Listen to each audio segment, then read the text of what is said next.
Muzika sezim tili деп аталады.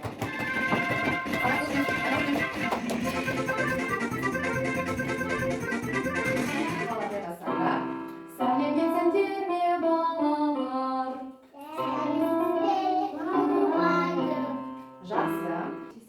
Балалар, сендер музыка сабағына келдіңдер, иә? Қазір мен сендерге бір әуен тыңдатқым келіп тұр. Құлақтарың дайын ба? Олай болса тыңдап көрейік, иә?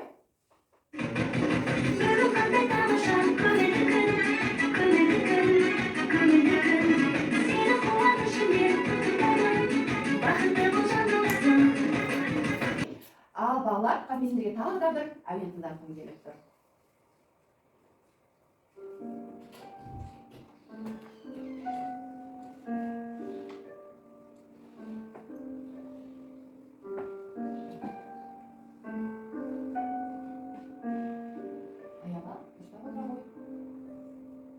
Жақсы балалар. Көңіл-күйлерің өзгерді ме? Дұрыс айтасыңдар. Бұл музыка көңіл-күйге қалай әсер етеді екен? Дұрыс, дизлайк. Көңіл-күйіміз мұңданады екен, иә? Ал бұл музыканы балалар, егер бұл музыканы сендер жасаңдар, қай атаушы едіңдер? Көңілсіз деп атауға болады, иә? Немесе жаңбырлы күн деп атауға. Балалар, бұл шығарманы композитор сендерге осындай кішкентай балаларға арнап шығарған музыка. Бұл шығарманың аты «Қуыршақтың мұңы» деп аталады. Сендер қуыршақ ойнайсыңдар ғой, иә? Композитор ауырып қалған қуыршақтың бейнесін музыка арқылы жеткізгісі келген. Ал композиторда бұл қолынан келді ме? Қолынан келді. Себебі ауырып қалған қуыршақтың көңіл күйі дәл сендердің қабақтарың сияқты түсіңкі, ауырып тұрғанды бейнелейді, иә? Музыканы ұстап көрдік па? Ұстап көрген жоқпыз. Көзімізбен көрдік па? Жоқ, көзімізбен көрген жоқпыз. Біз не істедік?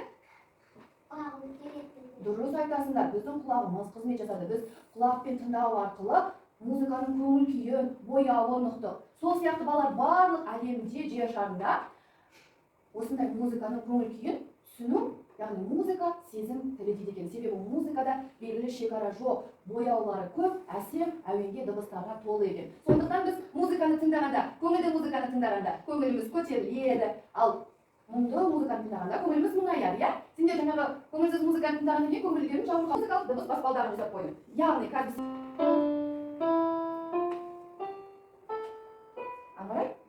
деп арай табалдырықтарға шыға береді. Яғни шекарасы шексіз дыбыстардың жіңішке дыбыстары болады. Және аю сияқты жуан дыбыстары болады. Ал енді даусымызды ашайық, ән айтуға дайындалайық. До, ре, ми, фа, соль, ля, си, до. Жақсы балалар, өткен сабақтағы әнімізді қайталайық, жарай ма? Орнымызда отыра берді, бірінші кішкене қайталап алайық. Сосын бізге тұрып айтамыз.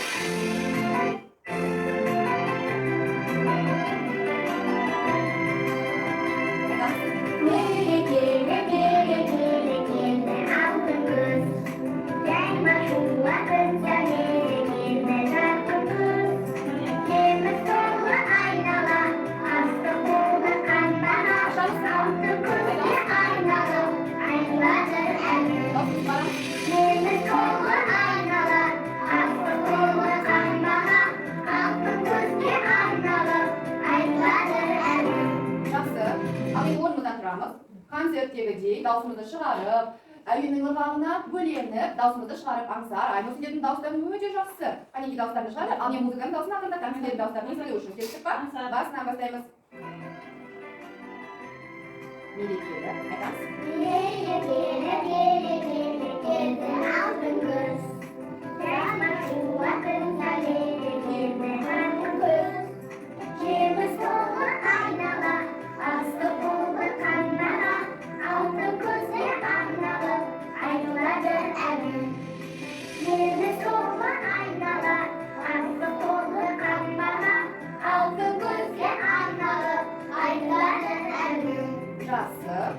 Отырыңдар. Балалар, енді біз сендермен сергіп алайық, келістік па?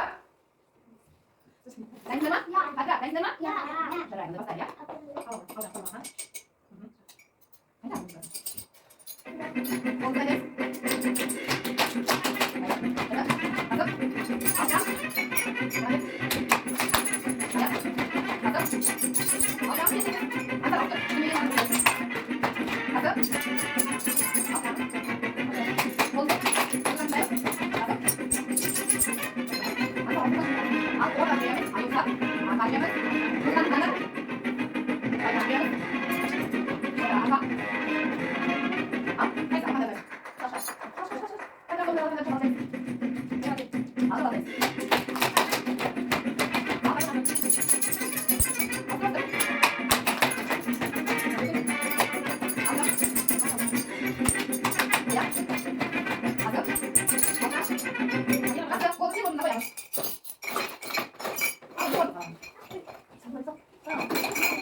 Жақсы бала, сендерге сәтті ойнама?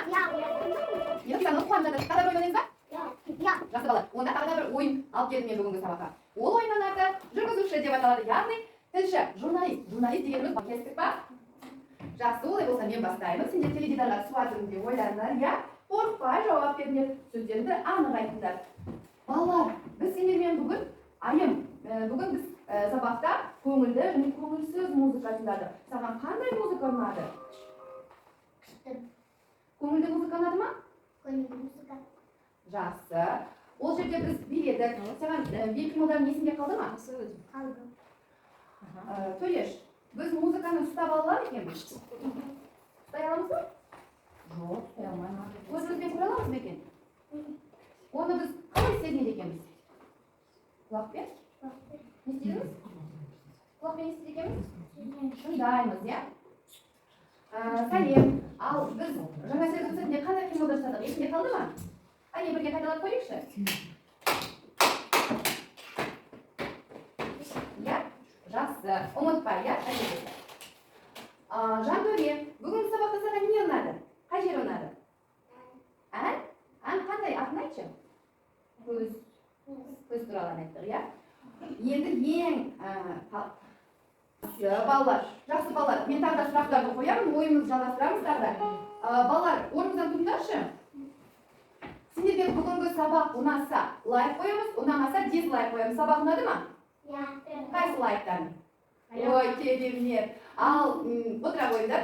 Сендер де бүгін сабаққа жақсы қатыстыңдар, Алима жоқ болса да, Нартай жоқ болса да. Барлықтарына лайк. Мен сендерді қатты жақсы көремін. Күшті сабаққа қатыстыңдар. Келесі сабаққа дейін кездескенше сау болыңдар. Орнымыздан тұрамыз. Айымның артынан маркетпен жүреміз. Аяқты көтерген айымның артынан келе жүреміз.